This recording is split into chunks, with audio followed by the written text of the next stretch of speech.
Hello, good morning, जोहार। मैं संजय और आप देख रहे हैं न्यूज झारखंड। समय हो चला है झारखंड की खबरों को जानने का, तो चलिए जानते हैं आज की झारखंड की 25 मुख्य बड़ी खबरों को।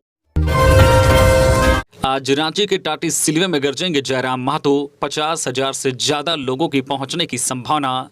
जल जंगल जमीन माटी, 1932 खतियान, स्थानीय नीति, नियोजन नीति और झारखंडी हक अधिकार की बात करने वाले जयराम महतो का संकल्प महासभा आज रांची के टाटी सिलवे में होने जा रहा है। रांची के जेबीकेएसएस द्वारा 17 सितंबर यानी कि आज रविवार को विश्वकर्मा पूजा के दिन आयोजित बदलाव संकल्प सभा की सभी तैयारी पूरी हो चुकी है। इसकी जानकारी खुद जेबीकेएसएस के सदस्यों ने सोशल मीडिया पर साझा कर दिया है। लोगों से आयोजित कार्यक्रम में भारी भीड़ के साथ शामिल होने की अपील की गई है। लोगों की आवाज बनकर आज गरजेंगे जयराम महतो। बता दें कि 16 सितंबर यानी कि शनिवार को टाटी सिलवे से बाइक रैली निकालकर लोगों तक बदलाव संकल्प की सूचना पहुंचाई गई और लोगों को ज्यादा से ज्यादा संख्या में इस सभा में पहुंचकर इस सभा को सफल बनाने का आह्वान किया गया। कार्यकर्ताओं के द्वारा यह भी दावा किया गया है कि इस सभा में 50,000 से ज्यादा लोगों के पहुंचने की संभावना है। इधर जेबीकेएसएस के सदस्यों में इस सभा को लेकर उनमें उत्साह और जोश भरपूर देखने को मिल रहा है। लंपी वायरस से निपटने को सभी जिलों को 20 सितंबर तक भेजे जाएंगे 48 लाख वैक्सीन। राज्य के अलग अलग हिस्सों में मवेशियों में लंपी वायरस का खतरा बढ़ा है। गायों के शरीर पर चेचक की तरह के लक्षण दिख रहे हैं। स्थानीय स्तर पर जिलों में पशुपालन विभाग के स्तर से इलाज के लिए पहल की जा रही है। हालांकि इसके लिए वैक्सीन की कमी के कारण परेशानी उठानी पड़ रही थी। पशुपालन विभाग झारखंड ने इसके लिए कदम उठाया है। सभी 24 जिलों में वैक्सीन की उपलब्धता सुनिश्चित कराई जा रही है। विभाग की माने तो अगले 4 से 5 दिनों के अंदर या 20 सितंबर तक जिलों में वैक्सीन की पर्याप्त खुराक पहुंच जाएगी। कुल 48 लाख वैक्सीन अलग अलग जिलों को उपलब्ध कराए जाने हैं। गौरतलब है कि गायों के अलावा बैल बकरियों में भी लंपी वायरस से संबंधित परेशानियों को देखा जा रहा है। पशुपालन विभाग इसे लेकर जिलों में अलर्ट मोड पर आ गया है। प्रभावित मवेशियों के सीरम को जांच के लिए रांची भेजा जाने लगा है। इसके बाद यहां से भोपाल भेजा जाएगा। फिलहाल जिलों में मवेशियों के लिए लंपी का लक्षण मानकर ही इलाज किया जा रहा है। 26वें दिन धरने पर बैठे टेट पास सहायक अध्यापकों ने हवन कर कहा, हेमंत सरकार को सद्बुद्धि दे। टेट पास सहायक अध्यापकों का शनिवार को राजभवन के समक्ष अनिश्चितकालीन आमरण अनशन सह धरना कार्यक्रम का 26वां दिन जारी रहा। सरकार के द्वारा वेतनमान पर ठोस पहल नहीं होने के कारण शनिवार को टेट पास सहायक अध्यापकों संप्रति पारा शिक्षकों के द्वारा हवन कार्यक्रम किया गया। इस कार्यक्रम में राज्य भर के टेट पास सहायक अध्यापकों ने भाग लिया। टेट पास सहायक अध्यापकों का कहना है कि हम सब 26 दिनों से अनशन पर बैठे हुए हैं और हमारी मांग वेतनमान पर सरकार किसी तरह का कोई पहल नहीं कर रही है। बहुत सारे अनशनकारियों का तबियत बिगड़ रहा है पर सरकार के द्वारा कोई सूद नहीं ली जा रही है। हवन कर टेट पास सहायक अध्यापकों ने कहा कि हेमंत सरकार को सद्बुद्धि दे, जिससे सरकार मेरी एक मांग वेतनमान पर तत्काल विचार करे।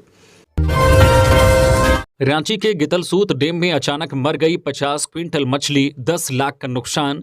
रांची के गितलसूत डैम में अचानक 50 क्विंटल मछलियां मर गई। इससे मत्स्य पालकों को 10 लाख रुपए से अधिक का नुकसान हुआ है।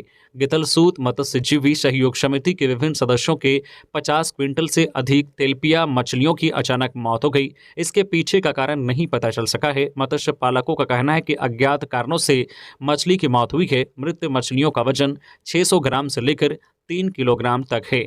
मछलियों की मौत कैसे हुई, फिलहाल ये कहना मुश्किल है। मत्स्य पालकों ने सरकार से मुआवजा देने की मांग की है। बता दें कि ये सभी गितलसूत डैम में केज के माध्यम से मछली पालन करते हैं।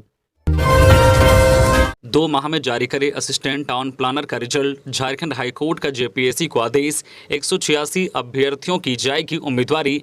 जेपीएससी की ओर से ली जा रही असिस्टेंट टाउन प्लानर नियुक्ति को लेकर झारखंड हाईकोर्ट ने बड़ा फैसला दिया है।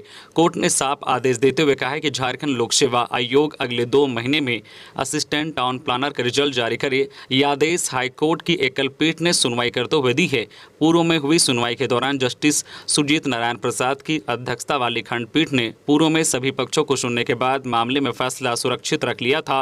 शनिवार को उन्होंने फैसला सुनाया। झारखंड हाईकोर्ट की ओर से सुनाए फैसले के मुताबिक अदालत ने विवेक हर्षल स्वप्नील, मयूरेश एवं अन्य की याचिका को स्वीकार कर लिया। वहीं जेपीएससी को वैसे सभी 186 जो है अभ्यर्थियों की उम्मीदवारी रद्द करने को कहा है जिनके पास आवेदन करने की तिथि तथा इंस्टीट्यूट ऑफ टाउन प्लानर का सर्टिफिकेट नहीं था, पर उन्हें साक्षात्कार के लिए बुला लिया गया था। कोर्ट ने यह भी कहा है कि जिनके पास फॉर्म भरने की अंतिम तिथि तक इंस्टीट्यूट ऑफ टाउन प्लानर का सर्टिफिकेट था, उनकी नियुक्ति के लिए नया पैनल बनाकर 2 माह में फ्रेश रिजल्ट जारी करे।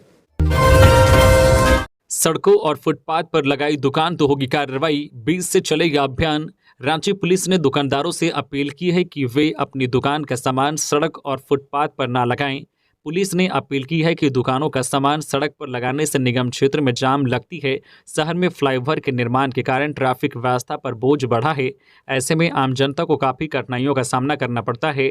ठेले खोमचे वाले अथवा अन्य स्ट्रीट वेंडर आवागमन को बाधित नहीं करे। सभी नागरिकों से अपील है कि एम्बुलेंस की आवाज़ सुनने पर उसे तुरंत आगे जाने का रास्ता दे। ऐसा करने से कई लोग की जान बच सकती है। पुलिस ने लोगों से अपील की है कि वे अपने वाहनों को जहां तहां नहीं लगाएं। इन सभी कार्यों का अनुपालन सुनिश्चित करवाने के लिए 20 सितंबर से विशेष अभियान चलाया जाएगा। एएसआई विजयकांत यादव सस्पेंड, रुपए लेते वीडियो हुआ था वायरल। गिरिडीह एसपी दीपक शर्मा ने लिया एक्शन। झारखंड के गिरिडीह जिले के बेंगाबाद थाना में पदस्थापित सहायक अवर निरीक्षक एएसआई विजयकांत यादव को तत्काल प्रभाव से निलंबित कर दिया गया है। पिछले दिनों विजयकांत का एक वीडियो वायरल हुआ था जिसमें वह बेंगाबाद थाना परिसर के स्वागत कक्ष में पुलिस वर्दी में बैठा हुआ है और किसी व्यक्ति से पैसे ले रहा है। वह व्यक्ति उस पुलिस अधिकारी के बगल में बैठा हुआ है जो काले बैग से निकालकर पैसे दे रहा है। वीडियो वायरल होते ही एसपी दीपक शर्मा ने एक्शन लिया और सहायक अवर निरीक्षक एएसआई विजयकांत यादव को सस्पेंड कर दिया। पलामू में ट्रेलर की चपेट में आकर एक अधेड़ की मौत। शहर के हीरो शोरूम के समीप NH98 पर शनिवार की देर शाम एक ट्रेलर की चपेट में आकर बाइक सवार की मौके पर ही मौत हो गई। मृतक की पहचान सीमावर्ती बिहार के अंबा थाना क्षेत्र के विराज बिगहा गांव निवासी 45 वर्षीय सरोज पांडे के रूप में हुई है। झारखंड के कई क्षेत्रों में अभी रुक रुक कर होती रहेगी बारिश। मौसम विभाग के वैज्ञानिक अभिषेक आनंद के अनुसार राज्य में पिछले 24 घंटे के दौरान सामान्य बारिश हुई है। पश्चिम बंगाल और उड़ीसा के ऊपर कायम निम्न दबाव का क्षेत्र कमजोर हुआ है। इससे राज्य में अगले 24 घंटे के दौरान बारिश में कमी आएगी। हल्के बादल छाए रहेंगे। वही 18 सितंबर तक मौसम हल्का रहने की संभावना है, लेकिन इसके बाद मौसम में फिर बदलाव होने का अनुमान है। तेज झारखंड में आज 17 सितंबर से झारखंड में बारिश में कमी देखी जाएगी। हालांकि कई क्षेत्रों में हल्के से लेकर मध्यम दर्जे की बारिश आज भी रिकॉर्ड की जाएगी। वहीं कल 18 सितंबर को भी कई क्षेत्रों में हल्के से लेकर मध्यम दर्जे की बारिश होगी, जबकि उसके बाद धीरे धीरे मौसम सामान्य होता चला जाएगा। सेंट्रल जेल में 3 घंटे तक चली छापेमारी, मिला कुछ नहीं। 2 सितंबर को भी पड़ी थी रेड। पलामू के मेदिनीनगर सेंट्रल जेल में शनिवार को प्रशासनिक टीम ने छापेमारी की। एक वार्ड को खंगाला किया। करीब 3 घंटे तक चलाए गए सर्च अभियान के बाद भी जेल के अंदर से किसी तरह की कोई आपत्तिजनक सामग्री नहीं मिली। छापेमारी का नेतृत्व विश्रामपुर के एसडीपीओ सुरजीत कुमार कर रहे थे। उनके साथ 6 मजिस्ट्रेट, 70 से 80 जवान के अलावा महिला सुरक्षा कर्मियों की टीम अलग से लगाई गई थी। बता दें कि गत 2 सितंबर को भी सेंट्रल जेल में छापेमारी की गई थी। उस समय भी किसी तरह की कोई आपत्तिजनक सामग्री नहीं मिली थी। विश्रामपुर एसडीपीओ ने कहा है कि शनिवार की दोपहर 12 बजे से 3 बजे तक सेंट्रल जेल में 3 घंटे तक छापेमारी की गई। दर्जनों जवानों और पदाधिकारियों के साथ जेल के अंदर बने एक बैरक की जांच की गई, लेकिन कोई आपत्तिजनक सामान नहीं मिले। महिला वार्ड की जांच के लिए महिला पुलिसकर्मियों को अलग से लगाया गया था। उन्होंने कहा है कि यह रूटीन जांच थी। जेल की सुरक्षा व्यवस्था पुख्ता रखने के लिए इस तरह की जांच कार्रवाई समय पर की जाती है। बता दें कि मेदिनीनगर सेंट्रल जेल में 1100 के आसपास कैदी बंद हैं। इसमें से कई बड़े अपराधी, उग्रवादी एवं नक्सली शामिल हैं। हालांकि सेंट्रल जेल का स्ट्रेंथ 750 के आसपास है। जामताड़ा में साइबर पुलिस की दबिश, एक अपराधी गिरफ्तार, 2 फरार होने में रहे सफल। जामताड़ा साइबर थाना पुलिस को एक बार फिर सफलता मिली है। एसपी को मिली गुप्त सूचना के आधार पर करमाटांड़ थाना अंतर्गत उदयपुर में एक साइबर अपराधी गिरफ्तार किया गया है। मिली खबर के मुताबिक साइबर अपराधी पास के जंगल में बैठकर क्राइम की योजना बना रहे थे। इसी बीच छापेमारी दल वहां पहुंच गया। जंगल से करमाटांड़ थाना क्षेत्र का दुधानी गाँव निवासी धनेश्वर मंडल 25 वर्षीय पकड़ा गया, जबकि झीलुवा निवासी वीरेंद्र मंडल एवं पबिया निवासी युगल मंडल भागने में सफल हुए। तीनों के खिलाफ जामताड़ा साइबर अपराध थाना में केस दर्ज किया गया है। तीनों आरोपियों के पास से 7 मोबाइल, 9 सिम कार्ड, 2 मोटरसाइकिल बरामद हुई है। गिरफ्तार धनेश्वर मंडल को जेल भेज दिया गया है। एसपी ने बताया कि ये सभी पहले भी साइबर अपराध के मामले में जेल जा चुके हैं। ये सभी गूगल की मदद से विभिन्न ई कॉमर्स कंपनियों, ई पेमेंट कंपनियों, उपभोक्ता सामग्री कंपनियों के कस्टमर केयर अधिकारी बनकर लोगों को अपने जाल में फंसाकर ठगी का काम करते थे। एसएसपी का आदेश बेअसर, पुलिसकर्मी खुलेआम कर रहे हैं ट्रैफिक नियम का उल्लंघन। एसएसपी चंदन कुमार सिन्हा के निर्देश के बावजूद राजधानी में कई पुलिसकर्मी खुलेआम ट्रैफिक नियम का उल्लंघन कर रहे हैं। शनिवार को गुदड़ी बाजार के पास एक बाइक पर बैठे 2 पुलिसकर्मी बिना हेलमेट पहने बाइक चलाते देखे गए। गौरतलब है कि शुक्रवार को एसएसपी ने ट्रैफिक नियमों का उल्लंघन करने वाले पुलिसकर्मियों के लिए अलग से आदेश जारी किया है। आदेश में कहा गया है कि प्रायः ऐसा देखा जाता है कि रांची जिला में पदस्थापित कई पुलिसकर्मियों द्वारा वाहन का उपयोग करते समय यातायात नियमों का पालन नहीं किया जाता है, जो बिल्कुल नियम संगत नहीं है। ट्रैफिक नियम सभी के लिए एक समान है। आदेश में एसएसपी द्वारा स्पष्ट निर्देश दिया गया है कि रांची जिला में पदस्थापित एवं प्रतिनियुक्त सभी पुलिस पदाधिकारी कर्मियों को यह आदेश दिया जाता है कि वह वाहन चलाते समय यातायात नियमों का पालन करते हुए हेलमेट, सीट बेल्ट इत्यादि का उपयोग अवश्य रूप से करना सुनिश्चित करें। निर्देशों का अनुपालन नहीं किया जाता है तो यातायात नियमों के अनुसार जुर्माने के अलावा दोषी पुलिसकर्मियों के विरुद्ध विभागीय अनुशासनिक कार्रवाई भी की जाएगी। गौवंश लदे 6 वाहन जब्त। गिरिडीह जामताड़ा मेन रोड स्थित मार्ग पर अहिल्यापुर थाना क्षेत्र के असना सिंघा के समीप पुलिस ने गुप्त सूचना के आधार पर छापेमारी कर ठोस कर पशुओं से भरे 6 वाहनों को जब्त किया है। 6 वाहनों में 50 मवेशी लोड थे। इनमें 23 गाय, 15 बछड़ा, 6 भैंस व 6 पाड़ा लदा था। जानकारी के अनुसार शनिवार अहल सुबह पुलिस को गुप्त सूचना मिली कि गिरिडीह जामताड़ा मुख्य सड़क पर क्रूरता से पशुओं को वाहन में लाद कर गोविंदपुर धनबाद की ओर ले जाया जा रहा है। सूचना के सत्यापन के लिए टीम गठित कर छापेमारी की गई और इस दौरान गिरिडीह जामताड़ा मुख्य सड़क पर असना सिंघा के समीप पशुओं से लदे 6 वाहन को जब्त किया गया। ओडिशा जंगल क्षेत्र में इलाज करा रहा बीमार नक्सली गूंगा बंगाली। सारंडा जंगल के झारखंड ओडिशा सीमावर्ती क्षेत्रों में बीमार कुख्यात नक्सली गूंगा बंगाली द्वारा झोलाछाप डॉक्टरों से इलाज कराए जाने की खबर है। गूंगा बंगाली का इलाज कहां और किस डॉक्टर द्वारा किया जा रहा है यह स्पष्ट नहीं हो पाया है। सूत्रों की माने तो नक्सली गूंगा बंगाली पिछले कुछ दिनों से बीमार चल रहा है। उसके हाथ एवं पैर फूले हुए हैं। वह किसी बीमारी से ग्रसित है या नहीं यह स्पष्ट नहीं हुआ है। उसे चलने फिरने में परेशानी हो रही है। इसी वजह से वह अपना इलाज कुछ झोला छाप डॉक्टरों से करवा रहा है। दूसरी तरफ सारंडा से सटे कुल्हान रिजर्व वन क्षेत्र में लंबे समय से नक्सलियों का भारी जमावड़ा लगा हुआ है। आए दिन पुलिस व नक्सली में मुठभेड़, नक्सलियों द्वारा आईडी ब्लास्ट, पुलिस मुखबिरी के आरोप में ग्रामीणों की हत्या करने की घटनाएं घट रही है। सूत्रों के अनुसार नक्सली कोल्हान जंगल से हटकर सारंडा जंगल में एक बार पुनः नया आसियाना की तलाश करने में लगे हैं। सारंडा का बिटकिल सोई व नया गांव से सटे ओडिशा सीमा क्षेत्र का जंगल अभी भी नक्सलियों के लिए सुरक्षित जोन बना हुआ है। एनआईए कोर्ट में पेश किया गया राहुल सेन। आईएसआईएस के झारखंड मॉड्यूल केस में हुई है गिरफ्तारी, भेजा गया जेल, अब रिमांड की तैयारी। मध्य प्रदेश के रतलाम में गिरफ्तार किए गए राहुल सेन उर्फ उमर को ट्रांजिट रिमांड में लिए जाने के बाद शनिवार को रांची के एनआईए कोर्ट में पेश किया गया। उसे एनआईए की विशेष अदालत में पेश किया गया। कोर्ट में पेश किए जाने के बाद उसे न्यायिक हिरासत में जेल भेज दिया गया है। अब एनआईए पूछताछ के लिए रिमांड की तैयारी कर रही है, जिसके लिए आवेदन भी दे दिया गया है। पहाड़ी मंदिर और संकट मोचन मंदिर के मामले में सांसद ने राज्यपाल को लिखा पत्र। रांची के पहाड़ी मंदिर और मेन रोड में स्थित संकट मोचन मंदिर में समिति गठन के मामले को लेकर सांसद संजय सेठ ने राज्यपाल सीपी राधाकृष्णन को पत्र लिखा है। इस पत्र में सांसद ने स्पष्ट रूप से कहा है कि इंडिया गठबंधन के द्वारा सनातन को समाप्त करने का संकल्प लिया गया है। इसके बाद राज्य सरकार के संरक्षण में इन मंदिरों की समिति का गठन किया गया है। ऐसे में आशंका है कि ऐसे लोग सनातन को नुकसान पहुंचाने के लिए भी कार्य करेंगे। उन्होंने राज्यपाल से इस मामले में हस्तक्षेप करते हुए समिति को निरस्त करने का अनुरोध किया है। सेविकाओं को एलपीजी के सुरक्षित उपयोग की जानकारी के लिए 26 सितंबर को सभी ब्लॉक में लगेगा शिविर। राज्य भर के सभी प्रखंडों बाल विकास परियोजनाओं में 26 सितंबर को शिविर लगाया जाएगा। इसमें सभी सेविकाओं सहायिकाओं को एलपीजी गैस चूल्हा के सुरक्षित उपयोग के संबंध में 3 तेल कंपनियों द्वारा जानकारी दी जाएगी। इस संबंध में समाज कल्याण निदेशालय झारखंड की ओर से सूचना जारी करते हुए सेविकाओं सहायिकाओं से अपील की गई है कि वे इस शिविर का लाभ लें। निदेशालय के मुताबिक शिविर के दौरान देश की प्रमुख 3 तेल विपणन कंपनियां IOCL, HPCL, BPCL के सौजन्य से LPG उपयोग के संबंध में उपयोगी जानकारी मिलेगी। धनबाद रेल मंडल में बिना टिकट 206 यात्री पकड़े गए, 65,800 रुपये वसूला। धनबाद रेल मंडल के अंतर्गत धनबाद कोडरमा खंड पर शनिवार को मजिस्ट्रेट की उपस्थिति में एक विशेष टिकट जांच अभियान चलाया गया। मंडल रेल प्रबंधक के निर्देश पर टिकट चेकिंग अभियान चलाया गया। इस दौरान कुल 206 यात्रियों को पकड़ा गया। इस दौरान उनसे 65,800 रुपये जुर्माना वसूला गया व कड़ी हिदायत दी गई। इस दौरान Dumka Ranchi, Ranchi Dumka intercity express, Gaya Asansol MEMU express, Patna Ranchi Janshatabdi express, Purushottam express, Hatia Purnia, Purnia Hatia express train में चेकिंग की गई, जिसमें यात्री भी शामिल थे। बोकारो में जिंदाबाद के नारे लगाते हुए की गई फायरिंग का वीडियो वायरल, 4 के खिलाफ मामला दर्ज।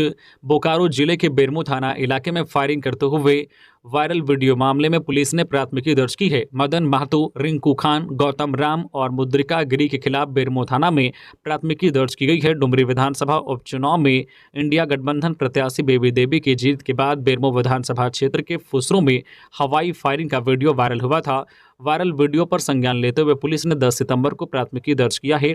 बोकारो एसपी ने इसकी पुष्टि की है। बता दें कि डुमरी विधानसभा उपचुनाव में दिवंगत पूर्व मंत्री जगन्नाथ महतो की पत्नी बेबी देवी की जो है इंडिया गठबंधन प्रत्याशी के रूप में जीत हुई थी। इसके बाद कार्यकर्ताओं ने विजय जुलूस निकाला। इसी दौरान फुसरो के पुराना वीडियो ऑफिस के समीप फायरिंग की गई। पुलिस प्राथमिकी दर्ज कर मामले की जांच में जुट गई है।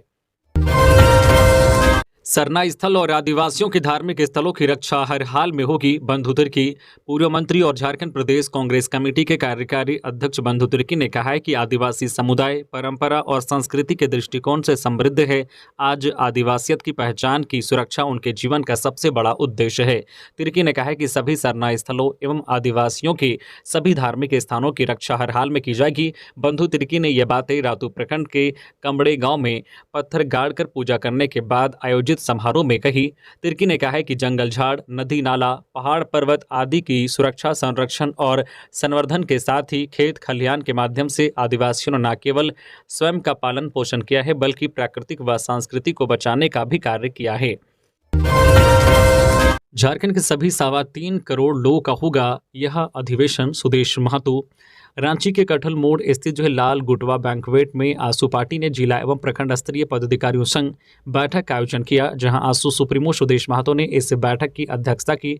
इस दौरान उन्होंने आगामी 3 दिवसीय महाधिवेशन को लेकर कहा है कि आसू पार्टी के महाधिवेशन को राज्य का अधिवेशन बनाना चाहते हैं। इसके लिए राज्य के प्रत्येक गाँव का प्रतिनिधित्व महाधिवेशन में होगा।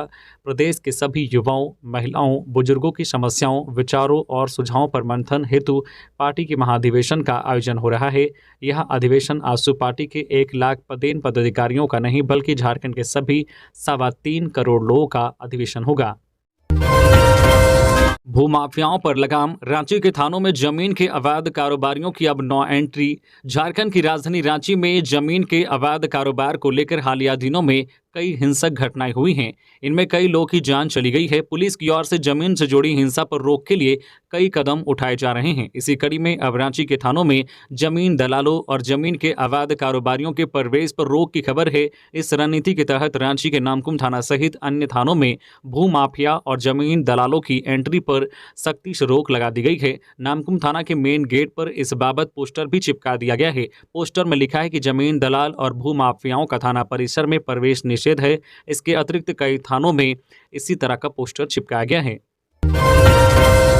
कृषि मंत्री बादल पत्रलेख ने दिखाई संवेदनशीलता, बीमार मवेशी की बची जान। कहते हैं इस भागदौड़ और आपाधापी के समय किसी के पास समय नहीं है, किसी के पास संवेदना नहीं बची है, लेकिन कृषि, पशुपालन एवं सहकारिता विभाग के मंत्री बादल पत्रलेख की संवेदनशीलता जो है देखने को मिली। दरअसल किसी ने उनको सूचना दी कि हरमू स्वास्थ्य अस्पताल रांची के पास एक बीमार गाय अपने बछड़े के साथ लावारिस हालत में पड़ी हुई है। मंत्री ने तत्काल सक्रियता दिखाते हुए इसकी सूचना भ्रमणशील जो है चिकित्सक पदाधिकारी अरगोड़ा को दी। इसके बाद त्वरित कार्रवाई हुई। भ्रमणशील चिकित्सक पदाधिकारी और जिला पशुपालन कार्यालय के चिकित्सक हरमू पहुंचे, लेकिन इस दल के पहुंचने तक बछड़े की जान जा चुकी थी, लेकिन गाय को किसी तरह बचा लिया गया। हालांकि इसकी हालत भी गंभीर है। अधिकारियों ने नगर प्रशासन की मदद से गाय को रांची गौशाला भिजवा दिया है, जहां मवेशी का इलाज किया जा रहा है। पुलिस स्टेशन में जबरन घुसकर यूट्यूबर्स कर रहे थे हंगामा, 5 अरेस्ट, 6 पर FIR, पलामू में कई यूट्यूबर इन दिनों खुद को पत्रकार बताकर स्वार्थ सिद्धि में लगे हुए हैं। पलामू पुलिस ने शनिवार को ऐसे 5 लोगों को गिरफ्तार किया है। इन पर थाने में घुसकर हंगामा करने का आरोप पुलिस ने लगाया है। यही नहीं, 6 लोगों को प्राथमिकी भी दर्ज की गई है। घटना जिले के विश्रामपुर थाने की है। पुलिस की ओर से आरोप है कि मालखाना का प्रभार आदान प्रदान करने के समय इन सभी आरोपियों ने थाने में घुसकर हंगामा किया। इन लोगों ने बाद में पुलिस को खुद को पत्रकार बताया और धौंस जमाने की कोशिश की, लेकिन पुलिस ने पत्रकार का पहचान मांगा तो सभी की पोल खुल गई। आदेश का अनुपालन नहीं होने पर रांची नगर आयुक्त को 6 अक्टूबर को हाईकोर्ट में हाजिर रहने का निर्देश। रांची नगर निगम में 4th ग्रेड में नियुक्त कर्मियों के 3rd ग्रेड में प्रमोशन से संबंधित अवमानना याचिका की सुनवाई झारखंड हाईकोर्ट में शनिवार को हुई। कोर्ट ने पूर्व के आदेश का अनुपालन नहीं करने पर नाराजगी जताई। साथ ही नगर आयुक्त को अगली सुनवाई 6 अक्टूबर को कोर्ट में सशरीर हाजिर होने का निर्देश दिया। कोर्ट ने मौखिक रूप से कहा है कि रांची नगर निगम द्वारा इस मामले में ना तो अपना पक्ष रखा गया और न ही आदेश का अनुपालन किया गया। रांची नगर निगम की ओर से शपथ पत्र दाखिल कर कोर्ट को बताया गया कि प्रार्थी को 4th ग्रेड से 3rd ग्रेड में प्रोन्नति देने के संबंध में रांची नगर निगम का कोई प्रोविजन नहीं है, इसलिए उनका आवेदन खारिज किया जाता है। रांची में अगले महीने से 10,000 घरों में स्मार्ट मीटर प्रीपेड मोड पर करने लगेगा काम। निगम की तैयारी, उपभोक्ताओं से मीटर रिचार्ज करने की अपील। राजधानी रांची में स्मार्ट मीटर लगाने का काम जोरों से जारी है। झारखंड बिजली वितरण निगम की ओर से इस संबंध में रांची विद्युत आपूर्ति क्षेत्र को आदेश जारी किया गया है, जहां 2 अक्टूबर से राजधानी रांची में लगे 1,06,000 स्मार्ट मीटर प्रीपेड मोड में शुरू करने का आदेश दिया गया है। इस संबंध में विभाग और एजेंसी स्तर पर काम जारी है। फिलहाल राजधानी के लगभग 1,06,000 घरों में स्मार्ट मीटर लगाया गया है। इनमें से 1,500 घरों में स्मार्ट मीटर प्रीपेड मोड में काम करना शुरू कर दिया है, जबकि 10,600 घरों में लगे स्मार्ट मीटर से मैनुअल बिलिंग किया जा रहा है। शेष अन्य घरों में स्मार्ट मीटर काम करना शुरू नहीं हुआ है। ऐसे में निगम मुख्यालय का जोर है कि 2 अक्टूबर तक 1,06,000 स्मार्ट मीटर काम करना शुरू कर दे, जिसमें पर निगम और एजेंसी कार्यरत है। सैनिक स्कूल के कार्यक्रम में शामिल हुए राज्यपाल सीपी राधाकृष्णन बोले, जो दूसरों को पीटते हैं वे साहसी नहीं। सैनिक स्कूल तिलैया के 60 वर्ष पूरे होने पर समारोह का आयोजन किया गया। हीरक जयंती समारोह में राज्यपाल सीपी राधाकृष्णन बतौर मुख्य अतिथि शामिल हुए। इस दौरान संबोधित करते हुए सीपी राधाकृष्णन ने कहा कि दूसरों की रक्षा व मदद करना ही साहस है। जो लोग दूसरों को पीटते हैं वे साहसी नहीं, कायर हैं। उन्होंने आगे यह कहा है कि सैनिक स्कूल ने पिछले 60 सालों में देश को सैकड़ों सैन्य प्रशासनिक अधिकारी दिए हैं। यहाँ की पढ़ाई के साथ अनुशासन विद्यार्थियों को हमेशा के लिए सशक्त और सफल बनाता है। बता दें कि सैनिक स्कूल तिलैया के 60 वर्ष पूरे होने पर समारोह का आयोजन किया गया।